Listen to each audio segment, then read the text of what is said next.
Well, Slush, I do buckaroos. How the heck are you? I'm going to be Tom the Whiskey Whisperer for the purposes of this video. Excuse me.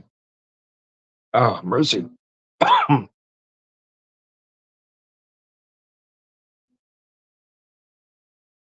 There we go. Yeah, I think we're back in business there. Anyway, let me change this real fast. Anyways, how the heck are you? So I've got a couple things here. Not really this nice little jazz bar. You probably figured that out. Just trying to create a mood, man. Anyways, so I'm going to start with this one here. I've got a Restless Spirits glass on the rocks with a candied lemon, and I'm going to use the Restless Spirits straight single American malt whiskey. Now, the other one was interesting because this one says specifically straight single American malt whiskey, where the other one said straight American single malt whiskey. So I don't know. I don't know. You're kind of playing on the words a little bit.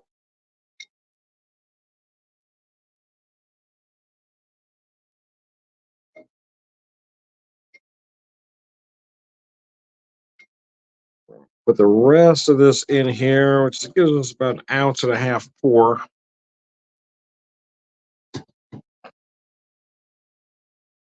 But I've had this bottle since August. I probably ought to finish it up. Been trying to wind through a few things, trying to decide what I should have with the other one.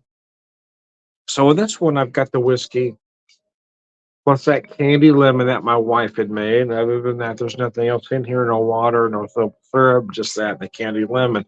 However, I know from experience that that whiskey will soak up the sugar in that lemon and will impart some of those aromatics. I really love the American single malt category, though. I really do.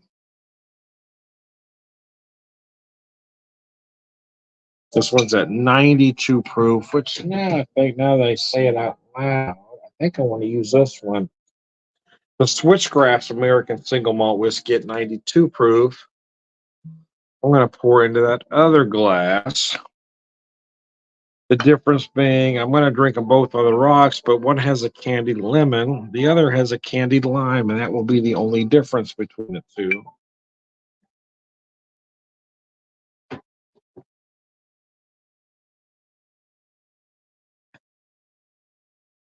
Let's set that down there. Let me show you this bottle one more time from Gully Town. Restless Spirits, I should say. It's a Restless Spirits Gully Town straight single American malt whiskey. This stuff is really good, though, man. It really is. Aged in new charred oak barrels. And slushy. Mm. I do love the aromas of American single malt. That 100% malted barley makes it a little chewier. There's other whiskey counterparts that aren't single malt. But it's an American single malt, so it's not a lot of folks have a hard time differentiating the American single malt category from other single malts, be it Scotch, Irish, or even the Japanese single malts.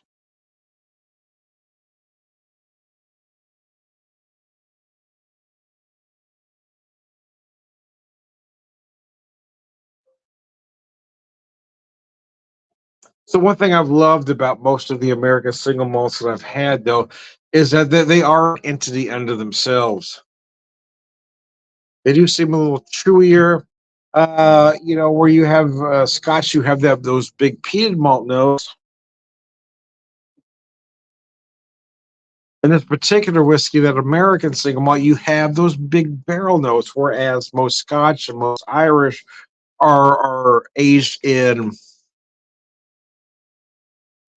bourbon barrels that have been used. So a lot of that is that char is gone. Well, they're having that new char.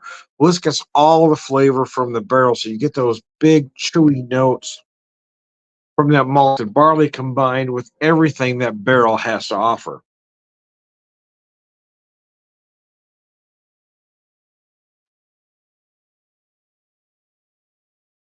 And the longer I let this sit in there, I know the more lemon it's going to impart. Because I actually that drink there really tasted some lemon.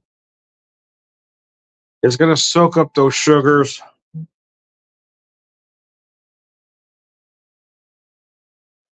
Yeah, it's good, man. That's really good. Damn, man, that's tasty.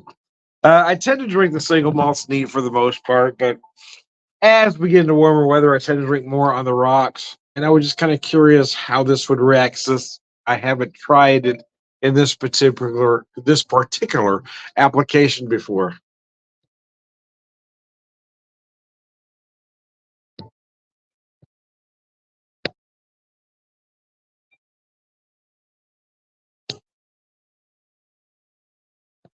Oh, mercy.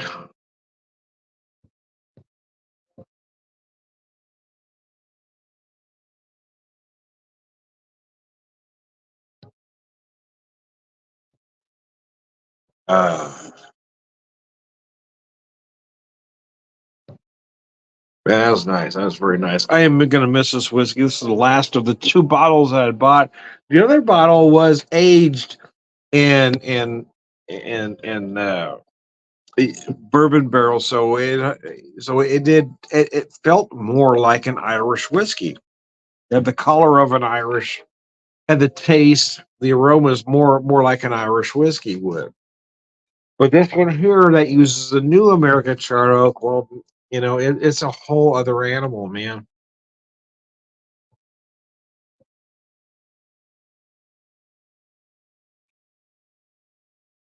And it's absolutely delicious. Man, this stuff is gorgeous.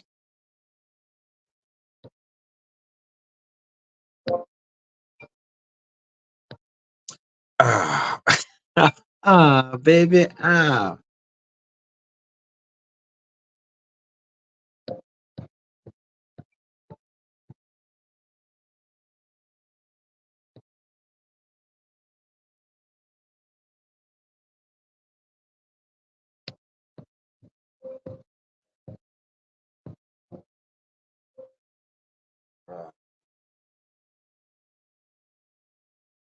I love how that lemon just kind of enhances everything. It doesn't take over. It doesn't cover, but it does enhance those other flavors and aromas. Oh, it's just brilliant. So I was curious how just adding the lemon and nothing else would affect it.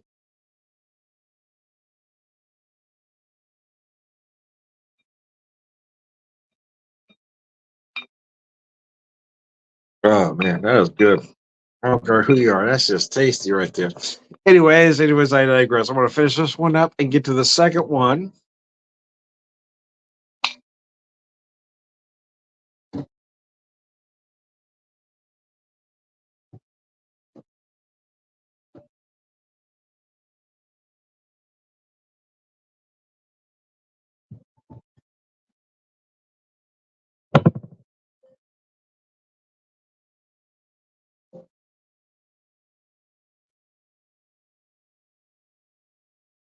Oh man. So picking up the second one, I decided to use that candied lime in it. Other than that, the application is the same. Using the Switchgrass Spirits American Single Malt Whiskey at 92 proof. It's out of the St. Louis area. They tell you to look for tasting notes of chocolate, cherries, and fresh baked bread. In the past, when I've had this neat, I just put a slightly finer point on those things, saying chocolate is dark chocolate, cherries more of a dark cherry, and fresh baked bread. Yeah, more like a fresh baked pumpernickel.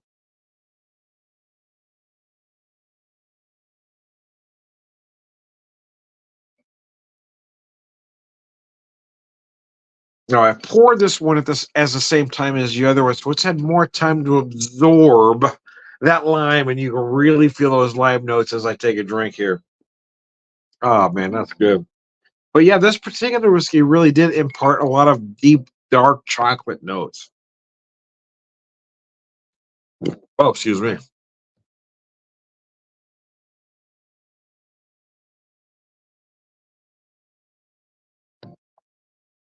Switchgrass doing some great stuff, man. I love their bourbon and rye. But boy, this American single malt is just insanely good.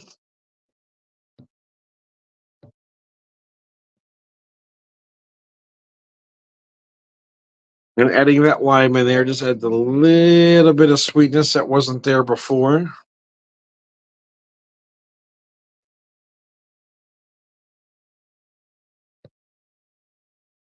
Ah. Anyways, it's been a long, it's been a long.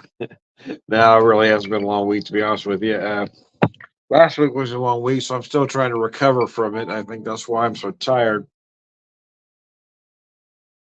I'm mostly off tomorrow. I just got to go in for a couple hours to do a. I don't have to go to the office. Just have to uh, do some sampling at a location tomorrow.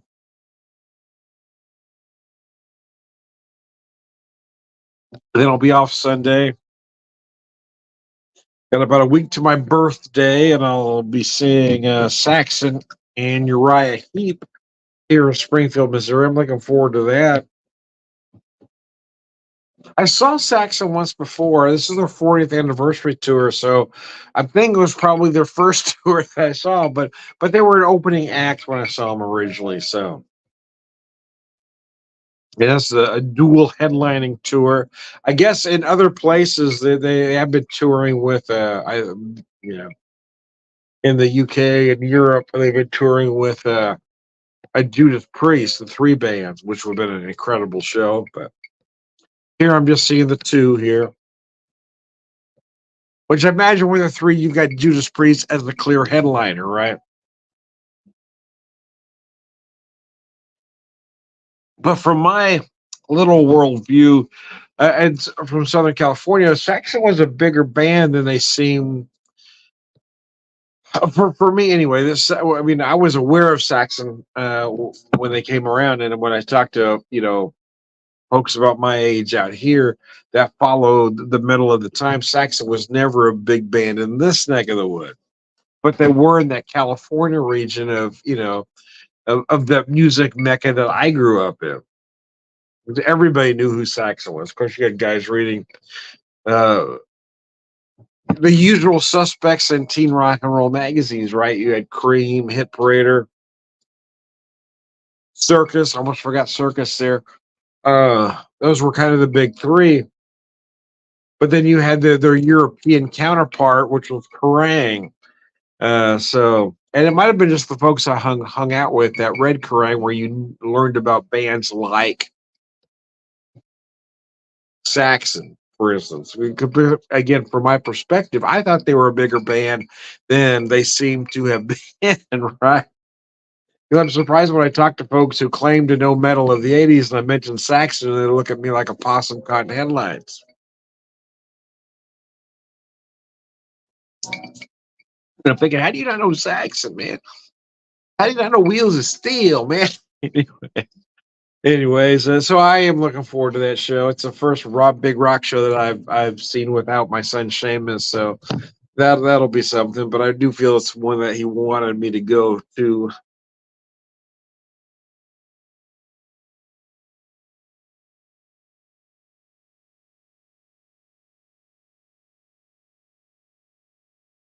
And I did take the Friday off from work.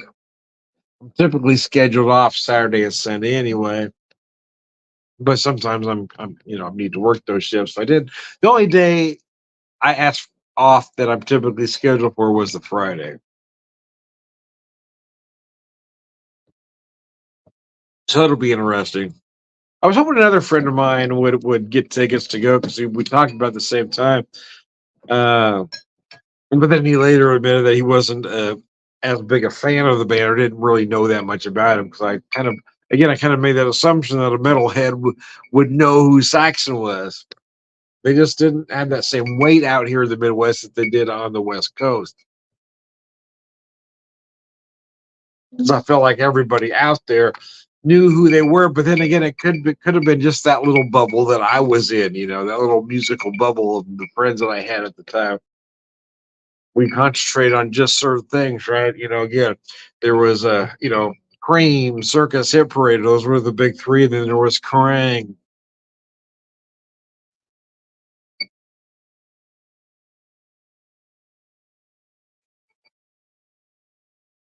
I had friends. So my favorite of the three, to be honest with you, I love Cream, and I had a subscription for a few years. Um, because I felt like Cream covered bands that the other magazines didn't. I felt like Hit Parade or Circus covered more of the mainstream, while Circus and Hit Parade covered more of the mainstream, while Cream, you heard more about the non-mainstream bands like, well, Iggy and the Stooges, or the MC5, for instance. They would cover those acts, whereas I feel like Hit Parader and Circus were more about what was mainstream, which isn't necessarily wrong, but I wasn't really a mainstream kind of guy. So I love the fact that Cream covered those other acts as well. Of course, over the Boy Howdy campaign, who doesn't? And then Kerrang from the UK covered a lot of bands that we didn't get here this time. I think that's maybe how I heard about Circus, or heard about Saxon, because I had a friend who would always get Kerrang, and we'd talk about different stuff. So in my reality, I thought, when I talk to people about Saxon, they look at me. How do you? In my mind, I'm thinking, how do you not know that band, man? These other acts that in my mind are lesser known acts, but you don't know that one. How do you know about these bands, but not that one? You know, I don't know. Again, that little bubble that I lived in that little musical bubble, we learned things, and we thought everybody else did the same. But again, I think that's what surprises me the most. That in my mind, there's a lot of. I talk to folks that know a lot of, in my mind, are lesser known acts than Saxon, but they don't know who Saxon is. So. But I am looking forward to this show. I'm going to get how I always get before a concert. I get a little nervous. I get a little tense.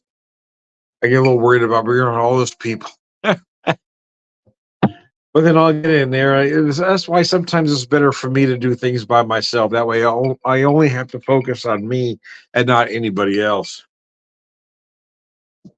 I'm not worried about anybody else's perspective. Just have to focus on me. So I have to go in, find my seat, and just focus on the show. One thing I loved about taking my son Seamus to the shows is we saw a lot of bands that I'd already seen before, but I'd seen them when I was younger, and drinking a lot during the shows. But when I took my son Seamus to the shows, I didn't drink at all. So I'd seen a lot of acts that it's the first time I'd been seeing them, you know, not drinking. So that was interesting because some were better and some were not. Right? I was watching some bands. Goes, oh man, they really are amazing. There was a couple of we'd seen and say, okay, yeah, they sounded better when I was drunk. I'm not going to mention what bands they are. So my son and I went to. I had actually won tickets from a local radio station to the first Rocklahoma show. I can't remember if it was '06 or '07. But we won 1 day tickets to the show, and he really had such a good time. The second year, they turned it into a 5 day festival. So we bought tickets for the whole 5 days. It's only here they did the 5 day festival, by the way. Because at that particular time for this festival, they were concentrating most of the headliner acts were bands from the 80s. They were bands that I wanted to see again. They're bands that he was interested in. So we'd see certain acts, and some were really great, some were not so great. The only act that he really absolutely hated, in all honesty, was Dokken. Dokken was terrible, man. And Dawkins kind of had a reputation over the years. Don Dokken, I'm referring to, as kind of being an asshole. But he seemed to be about half in the bag on stage, and every other word was the F word. And it seemed like he was forgetting about half the lyrics. I mean, it was a terrible performance.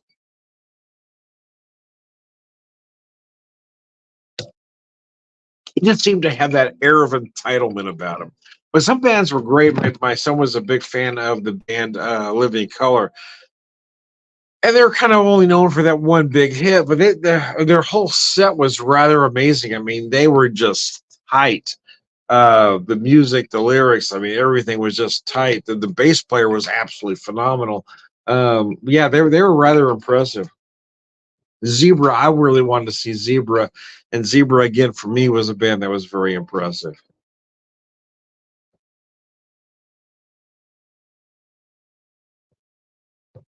Night Ranger was really good. Brett Michaels was there, not with Poison, but as Brett Michaels. He was, well, let's just say he was Brett Michaels. It's one of those things. Well, some things, as much as I hate the phrase, sometimes it is what it is. I mean, you know what you're getting, you know who you're getting. Okay, there it is. It's that that kind of that milk toast white bread version of metal, right? Milk toast white bread, yeah.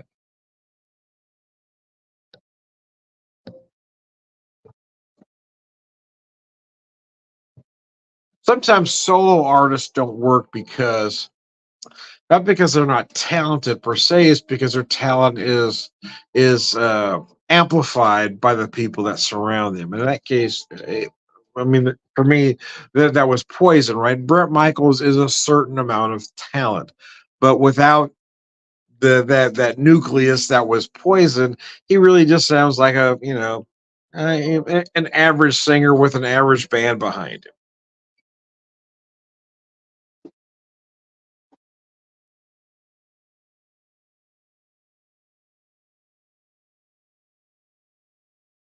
Lita Ford was impressive. That was an interesting show because my son and I got to the show. They were having some torrential rains in Oklahoma at that time, so we got to the show. She sang a few tunes, but then it was delayed for several hours. So I took him back to the hotel room I went back to, or I had my wife bring him back up to the show when she was going to come back on stage. But by that time it was very late. She didn't do a whole set, but she was good. She was very good. Whereas that was, I think that was like there was either 2007 or 2008. So we're talking about, a pretty good long time ago. And she wasn't necessarily a youngster. But she was very good.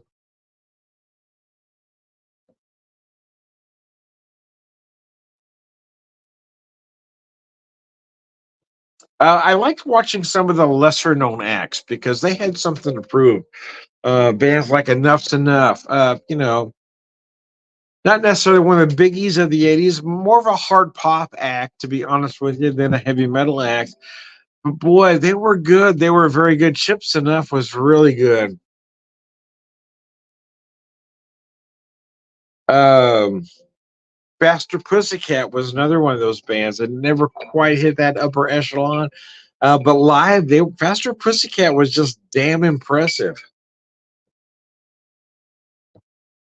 Bang Tango, Joel Estee did Bang Tango, and then had some beautiful Creatures tunes, which was a band in the late '90s. My son was a big fan of Beautiful Creatures, and Bang Tango was one of those bands that probably should have been better, but they came out at about the wrong time. Maybe not the best marketing. They're really better than they got credit for, I guess. Anyways, I digress. I'm going to wrap this up. I am Tom, the Whiskey Whisperer, Whiskey Evangelist, prolific whiskey drinker, premier was the man.